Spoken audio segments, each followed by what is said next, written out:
I'm Jason, and this is the American Dream Car Show.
It's a vehicle that is the essence of summer fun. A 1934 Woody, custom built. I mean, it quite literally has a surfboard right there on top of it. Around it, folks with swim trunks and bikinis. It makes me think I need a little sun, I need a little beach in my life. Of course, we can't take a one-of-a-kind classic like this out on the road, but I do know a place where we can get a great ride.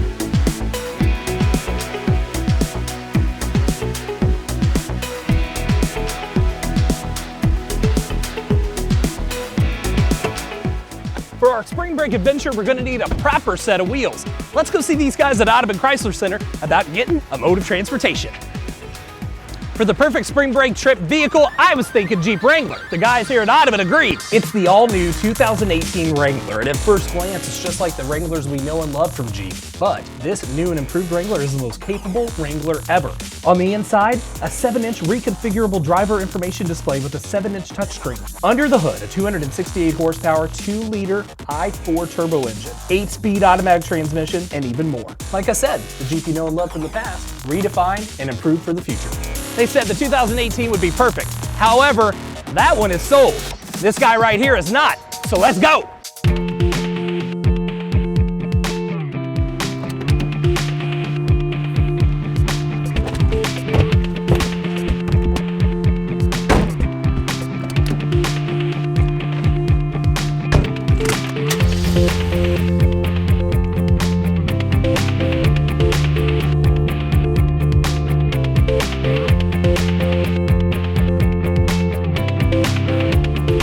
Because it's spring break. Spring break. Yeah, well, basically, Spring break. had enough of the winter blues, had enough of the gray, gloomy skies, enough snow, enough ice.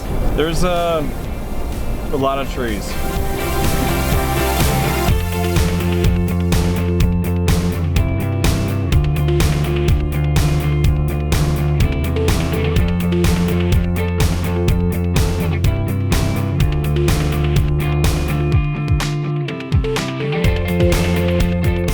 Through Birmingham, and it appears they have some kind of sign ordinance. Being on a road trip for me is a lot of fun because you get to see and experience things that you don't at home. And I think it's important to travel and get out there and put some wheels underneath you and see a little bit of the world. And so for me, going through Birmingham and seeing that they had small signs was interesting. Don't stare. It was an interesting observation I thought I made. The more you know. What's your favorite part about road trips? Well, for me, experiencing new things is kind of like a vague, generic thing, but I love like doing something I've never done before. But then I also like to experience something new food-wise. And so I've made it a game with myself, I guess, because nobody else is really playing this game. So you're playing with yourself. It's a totally different show, Jake. It's a totally different show. What about you? My favorite thing about road trips, I guess just stopping off and seeing strange local not tourist attractions, but you know, like every place has something like, hey, this is unique to see. I like that. I like trying local food. But yeah, I don't know. I guess I don't really have a favorite part of a road trip. I just like getting out and doing something every once in a while. Getting out of the norm and the mundane and the everyday is important. Yeah. There's actually a study done. I'm not gonna be able to cite the source right now, but we can probably put it in the down there at some point, that says I'm not gonna do that. when vacationing, 95% of the time the family spends on a vacation is considered quality time versus 15% while they're at home. It's because when you're doing the same things you do every day, nothing's really special. You're not really doing anything together. You know, generally somebody's in a room watching a show, or somebody's on their phone, or somebody's playing a video game, or somebody's outside. You know, when you're on a trip, everybody's tied to that activity, and so you actually have better quality time. I'm a big fan of having the right music for a road trip. I think music can make or break a road trip. Like having a good playlist? You do that thing where you make playlists for each trip or whatever, and sort of, you know, find like the right music to fit wherever your destination is that you're headed to? Absolutely, which is, for what it's worth, that we haven't enjoyed it yet, but I've got I called it the Beach Tunes Playlist Spring Break 2018. So we can listen to that in a little bit, okay? You made a mixtape for us for our trip? I made yes, Jake and Jason's 2018 Spring Break. You seriously did? Okay. Is that a good or bad thing? Okay, yeah, we're done here. You want to place bets on that mattress coming off?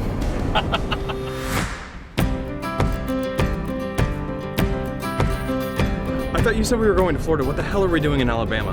Well, Alabama's on the way to Florida, so. Yeah, I've read a map. Oh, okay, fair enough, fair enough. So on the road trip, we talked about we wanted to, you know, see some things. So I did some research, found a really, really awesome muscle car museum. It's called the Wellborn Musclecar Museum. Huh. And it's in a little, you know, kind of off the beaten path town. I checked out their website, and these guys have a legit collection. That we make a pit stop, spend a few minutes with those guys and get to know them. Cool. If we don't die.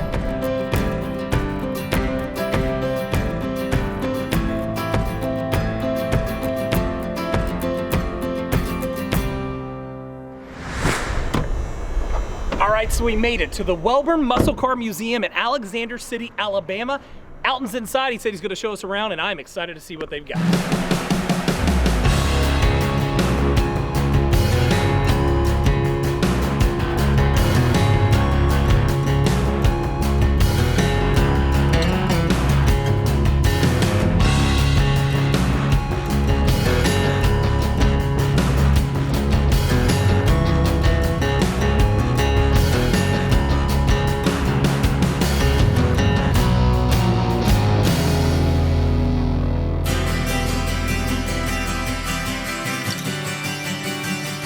The Wellborn Musclecar Museum with the man, Alton Freeman. Alton, how does a museum like this get started? It got started because of this car right here. And the reason this car is so special to Tim is this was Tim's dad's car. And Tim used to sit in the back seat of this car when he was 8, 9 years of age. And he always dreamed of when he turned 16 of getting this car. But when he turned 16, his dad hid the keys even further, so it didn't happen. So he did not get the car when he did not 16. Get the car. So when his dad passed away, Tim thought that he was going to get the car then. Thought that his mother was going to give it to him. And she didn't give it to him. It didn't happen. So he bought the car from him. He had already purchased this building because the building was an old Chevrolet dealership and they was going to tear it down. So he bought the building to keep from tearing it down. That's the filling station right now. You know, we don't own that car. That was the used car lot. That was the filling station. This was the new part of it. This is the way it is now. It's not been hurt. You know, right here is the showroom. That's the back bay back there. He had the building, but it didn't have anything in it. So then all of a sudden, he finally got this car right here that he wanted all them years. Brought it down to the museum, and this was the only thing in the museum. That's when he went off and started buying all the signs, and then started buying all the cars and started building the museum around this particular car. And he said his dad really knows best because the two things would have happened if his dad would have given it to him at 16. Either would have wrecked it or either he got killed in it. So he said it's sort of good that his dad didn't give it to him. That's pretty neat. I mean, untouched car. Oh, it's never even been restored? Never been restored. Oh, wow. So that's cool. So Jake, if you take a look at this, I mean, the paint job on it is still immaculate. I mean, it's been driven. It's got 30-some thousand miles on it. So his dad drove it every day. If he hadn't got this car here, it probably wouldn't be a museum. Like I said, this car is very, very special. Isn't it fun how something that you love can go from a collection to an obsession eventually, because it's something we love? I mean, but what a great obsession to have. If you're gonna have one that's gorgeous to look at and fun to be a part of. Yes, it is. So when he turned 17, he went off and purchased this car right here. And what he did with this car right here, he drove this car all the way through high school. So this was his high school car. That's a pretty cool car to drive in high school. I bet he was a popular kid, I would imagine, Yes. right? He was. When he got married, he had the car that he dated his wife in, and he had this car here. So he had to get rid of one of them because he didn't have enough money at the time to buy a house. So he wanted to buy a house. So what he did was he sold this car to a guy over in Atlanta. But here it sits, so how did that work out? 20 years later, the guy called him back and asked him, did he want to buy his car back? So Tim had money then, so he went on over there and bought it back. And out of the 20 years the guy owned the car, the guy put 320 miles on it. And this is the way Tim sold it to him, and this is the way Tim got it back. Man, Alfred, that's amazing. Do you have a couple other cool things to show us? Yeah, we have the paint chip. We call it the paint chip cooler right here. And what it was all we had was this billboard up here showing all of the colors that you could get in 70 and 71. You're saying there's 25 colors on this CUDA. It was 27 colors, and what happened was one of the colors came in 70 and the other one came in 71. And the two colors that's missing off of here is the pamper pink and the butterscotch. So what did this car look like originally? It was solid green. It's a perfect car. So we didn't want to destroy the car. So what we did was send it to New Orleans, and they put a big white wrap on it.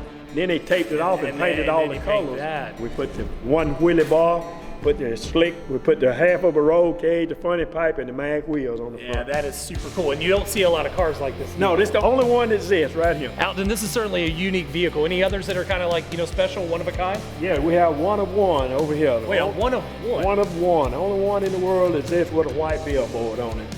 It's a 71 CUDA, 426 Hemi. It's a 4-speed car. Now, when you say it's one of one and you say the billboard, it's the white billboard saying Hemi on the side. Oh, okay, so back here in the back, let's go. Jake, you want to come back here and take a look at this? So literally, this is the only car in the world that has the white like that one does. Yeah, this is the only one in the world with the white billboard. Most of them came with a black billboard, but this guy thought ahead, I reckon, didn't know that he was the only one that's gonna have a one of one at the time. And it's kind of neat to think about that because when he was doing this, he just knew what he wanted. He had something in mind. Yeah. He wanted to be unique. I mean, because the red paint job by itself is gorgeous. He said, I like the white edition, black top, the black fender. It's a really special car already. And now he has the only vehicle like it and had no idea. That's kind of special. It was. All right, so we're at a car museum, and I'm noticing a guitar. Yes. What's the association here? What the story is Tim had been buying paint from this paint company for 30-some years. So the guy that owned the paint company and the guy that owned Gibson Guitar was real good friends. So what they did was they made a tour through the museum, so they wanted to do something special for Tim. So what they decided to do was Gibson made a one-on-one guitar and the paint company painted it. Then they presented guitars to different cars in here, the same color as the car. So are you serious? So that's the only guitar, and it's the paint color that matches the car next to it. And there's more than one? Yes.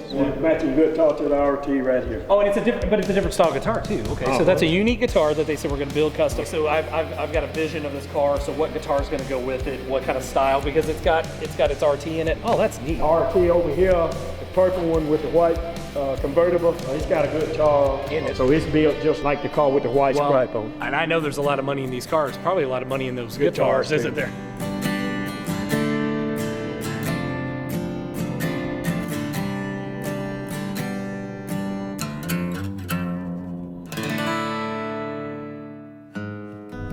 So we made it to Florida.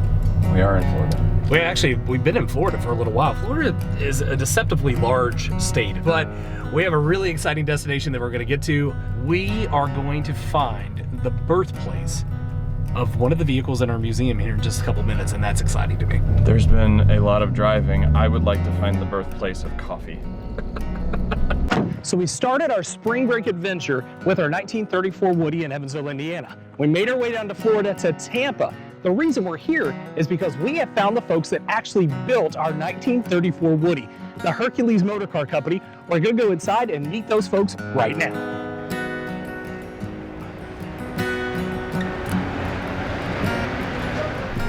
This is a picture of our car that he has from when it was in showroom. It was in Louisville. We have 12,000 cars, 11 to 12,000 cars in August. The Street Rod National. Oh, Street Rod Nationals, okay, yeah. Well, out of 12,000 cars, they let 36 be up on this marble floor in front. Now, this was about 6 years ago. These are a couple of my Woodies in California. Wow. Those are hot looking cars. You ever see the little movie Cars? That's the real gas station. That's So that's the one they use as the, yeah, I can see it. That's the Conoco station in Shamrock, Texas on Route 66. Jacob was telling Cecil about how, you know, we have the Alhambra Theater that they're trying to renovate, you know, and like the old Civic Theater and stuff, like these places where people used to gather, be entertained. It's like, it's good to see them be restored and back to their original glory. This is what 300 Woodies look like all in one place. This is Encinitas, California. It's called Wave Crest. This is Moonlight Beach, and this has been going on for 39 years now. Yeah, we have them all over the world. We have them in Canada, Brazil, England, Hawaii, Australia. So you've got 50 years of doing this. How many do you think you've built over the years? Woodies? Just Woodies, 127. These are examples of cars we've built, and we have in that builder showcase up front in Louisville every year. This is a 32 sedan. Of course, it's built by Hercules, but this belongs to a friend of mine. Is it tough to see him go?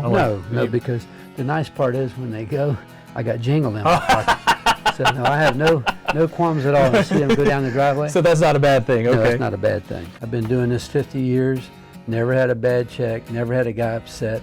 They're always glad to come give you $10,000 and say, keep working on my car. You know? Right. So it's a good way to make a living. Jake, come here, take a look at this one. So this is the rolls he was telling us about. This was in Builder Showcase in Louisville. It's been turbocharged and fuel injected. And it looks like it's a mean machine.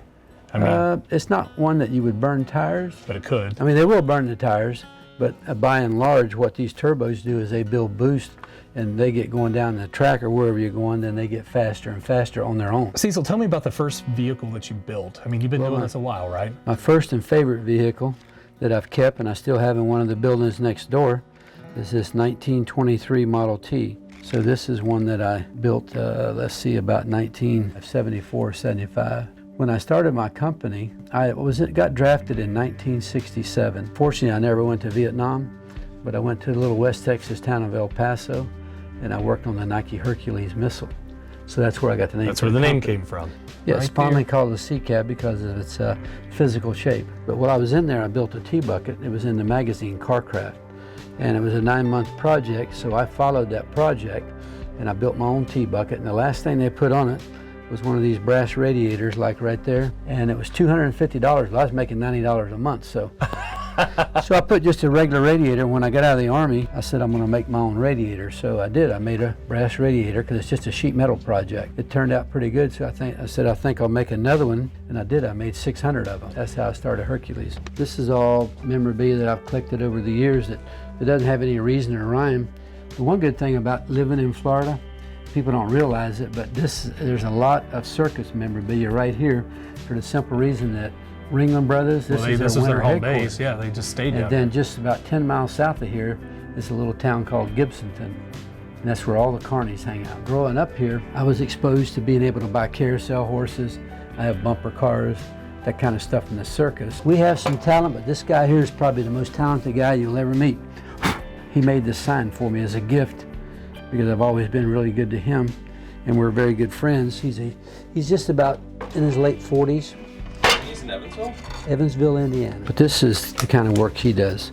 I'm sure you've heard of Good Guys also. Oh yeah. Well, Gary Metters, which just died last year, he owned this 46 Chrysler Woody. He commissioned my friend Jeff Hobgood here to do this car for him. Now I want you to keep in mind the fact that this car is about 20 to 24 inches long. It's 100% made by hand, no CNC machines, all Dremel tools, and he only does it with 3 or 4 pictures of the car. He doesn't have the car there. Wow, would you just look at that? That is unbelievable. Look at the steering wheel, look at the radio, look at the little key locks on the door. So that means that little thing is like a pinhead. That's a pinhead. Yeah. And the steering wheel, everything is completely handcrafted. Would you look at this? This is unbelievable. We got this guy in our backyard? Yes, sir. Okay, we're gonna go, so the Woodman, we're coming to see you. This is a picture of us going down the ocean in California, in Encinitas. You know, people talk about doing it, and you got to do it, didn't you? Oh man, yeah, we play Beach Boys songs and ride down the coast. And we do it every year. You know, I wouldn't give you 50 cents for the whole state of California, but this little town right here, time has passed it by. It still has the old Art Deco theater. Everybody's riding around on a bike with a surfboard under their arm, walking their dog. I mean, it's just, you won't think you're in California. They didn't get caught up in today's society. When you go to Louisville, for the whole United States, they pick one product. There's usually a couple hundred products. We've won it 5 times out of 40, so it's pretty... You're doing all right. These are gold medals in street rodding. But you got a couple more down there. Oh yeah, we got plenty of them. They're over there stacked up. This is a real globe. This is not a reproduction. What we did is, because we built Woodies, a lot of my customers I still hang out with, like Greg Wilson that built the car that you have, you know. I got guys in California that I've built 3 cars for that we hang out. When I go out there, I just stay with them. I mean, we have families all over the country. You guys have gotten to be good buddies. Neat thing about street rodding. But I had these made up for my customers, and we actually have our own name and all. And this is actually ceramic coated, and the light comes through it. Look at there. That's an old neon from a hardware store down the street here. It was hanging on that building since 1937. What it has, you can't see it. Even if I light it up, some of the neons are broke. That's a hammer, and that little blue thing is a nail. Oh, and it used to and do the this. hammer has 4 positions right. So it goes down and hits that nail and comes back up. I went and knocked on the cab of that machine, and I said, "You want to make $100?" He said, "How's that?" I said, "That sign in the back of that truck." He says, "You be here at 4 o'clock when I get off." You knew what that was worth, and not to mention the fact that it was going to go in a dump somewhere. Oh, he was going to scrap it. Yeah, That'd he been said, terrible. All profit for me. That's number 1 of the actual Woodies that we built. That's not an old car. That's number 1 of the Hercules Woodies. And the reason I never finished it is because I knew if I finished it, somebody would offer me a ridiculous price and it'd be gone. So I told my son I'm going to keep it till we're done, and I know I'm not going to build any more cars, and I'm going to finish it and drive it. The cleanliness of the racing stripes, it's just simple, but it gives it a real nice pop. What it does is it keeps from just being another red car. Right. There's so many out there. We call it, when we see a car that's red, we call it resale red. This thing produces 975 horsepower at 6,000 RPM. Is it roar? I mean, is it just mean? Oh yeah, because this is the only headers we have. No exhaust system. This is it. Look. Definitely wake you up before you get your first cup of coffee. I bet. You got one of the biggest frishes of big boys I've ever seen. That's the biggest one they make. It's an 8-foot one. If you go around the back, he's a little different than most you'll see. He's got a slingshot in his back pocket. Oh, does he really? He's up to no good, huh? Now that one's got a story behind it. If you've ever seen pictures of Universal Studios in Orlando, we built a big globe there. It's a 16-foot diameter globe. I've been there, so you built that. Well, I was a foreman for a large sheet metal company. Had a couple hundred men, and I built it there. When I was over there one day looking at the blueprints for the globe, I knew they had a bunch of derelict neons out back. Okay. So I said, "Do you mind if I go out the back in the woods there and look at the neons?" So they said, "No, go on back there and see if there's anything you want." And he's laying in the back there, so I come up front and ask him, "What about that big boy back there?" He said, "Well, let me check on it." He comes back and he said, "How about $100?" Are you serious? I said, "How about $50?" He said, "Okay, we'll take 50." Well, I seen one sell for $28,000. I was gonna say, you got your money, but you're not gonna sell any of this stuff. No. This is your collection. Yeah, this is why I come here and hang out. Now this is a 33 Phaeton. 34s, there's a lot more of them around. This one's kind of rare because it's a 33. Now, you've been around cars. I don't know if you know how to distinguish at this distance here, the difference between a 33 and a 34. Number 1, when you immediately look at the grille, you'll see that it's about an inch and a quarter all the way around. Okay. As a result, Henry took the hood and it had to come down to meet the grille. In 1934, Henry made this chrome much, much bigger, So you didn't have to bend and that the hood down. is straight. And then these bars are curved to match the grille. In 1934, they're straight. The other thing that makes it this way is the louvers on the side, they're curved to match the cowling. We won the best new product in 1999 for making a die to stamp these hoods. We made the first ones that's been made since 1933. I'm probably not going to restore this car. I think I'm just going to finish it up and get the seat re-upholstered and drive it as a survivor, they call them. Survivor, like Yeah. as is almost. Yeah. Yeah, it survived World War II, right? So That's it's right. a survivor. It's made it, yeah. This is a little car we won a best new product for. That's why it's a little unusual. Some people ask me, they say, "Why is that car half painted?" I said, "Well, here's the deal. I got a painter that does my painting, and he told me go out and get 2 other estimates, and whatever they are, I'll do it for half of that." So he's a man of his word. I told you, every year in Louisville, they have the best new product. Okay. So we wanted to win it 2 years ago. So I built this car, and if it was fully painted, nobody would pay that much attention. So with a half painted, they said, "What's this all about?" So over here, you can see how you can buy it in raw material. You're kind of a genius, aren't you? Well, I wanted to win best new product. I know you wanted to win something, but I mean, you come up with these kind of crazy ideas. It'll cost me $10,000 to correct this problem. Now I'm going to finish it up, and drive it and sell it. But this is all handmade. This is not an old car. You've kind of got everything you need to build it now. You just have to. Oh, we build a car from flat sheets of metal and a tree coming through the front door. And going out this door, it's boom. All right in this building. You've got it in your head, or you know like what you want to do with it, but to actually see it kind of come through the process of it's fun, isn't it? Well, it's like a little kid. You see it grow up, and then you see it all finished, and then it's gone, you know? That's awesome. So we kind of, these are all our little babies, you know?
You know, there's just something about the beach.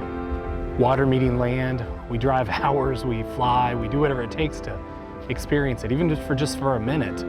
It's so relaxing, peaceful, soothing. Feels pretty good, man. Makes all those hours on the road totally worth it. When the reward is this, I think we did all right for ourselves. I think we did all right indeed.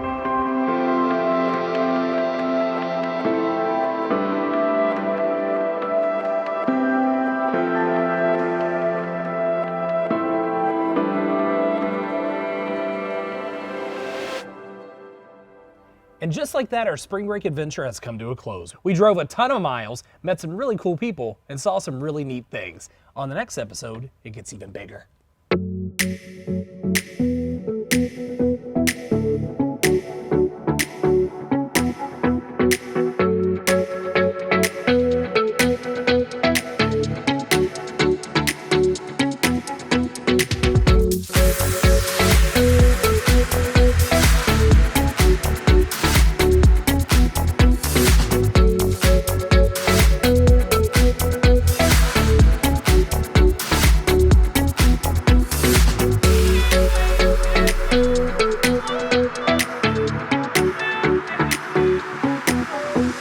Thank you.